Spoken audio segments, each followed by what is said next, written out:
Järkan hommikul ma aknast päikest näen, toaseinal mängib kuldne kiir.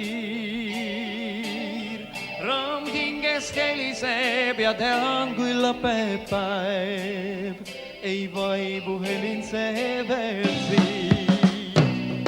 See rõõm elust endast, mis mu rinnas laulu lööb, all sinitaeva vaesel rannamaa. See rõõm on rakud tikkudes, mis karedad on tööst ja unelmaist, mis tõeks kord tehtud saab.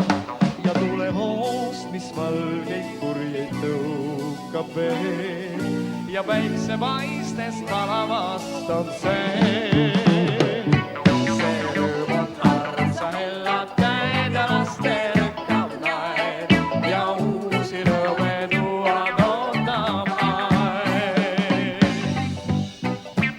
Aivan eteläinen Suomi ja ihan pohjoinen Eesti tuntevat toisensa paremmin kuin maitten muut osat, koska ne voivat seurata vaikkapa toistensa TV-ohjelmia.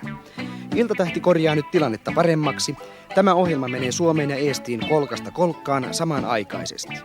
Tässä kevyen musiikin studiokonsertissa on mukana 7 yhtyettä, 7 solistia, lähes 50 esiintyjää kaiken kaikkiaan. Iltaa avaa tässä Jaak Joala, Eestin suuri poika. Hän on viihdelaulun lähettiläs, kiertänyt ympäri Eurooppaa ja käynyt Suomessakin. Jaak Joalaan palaamme myöhemmin tässä ohjelmassa, mutta antaapa Jaakon jatkaa elämisen riemusta. Ja tulehoost, mis valgeid kurjeid tõukab veel ja päiksepaistest palavast on see.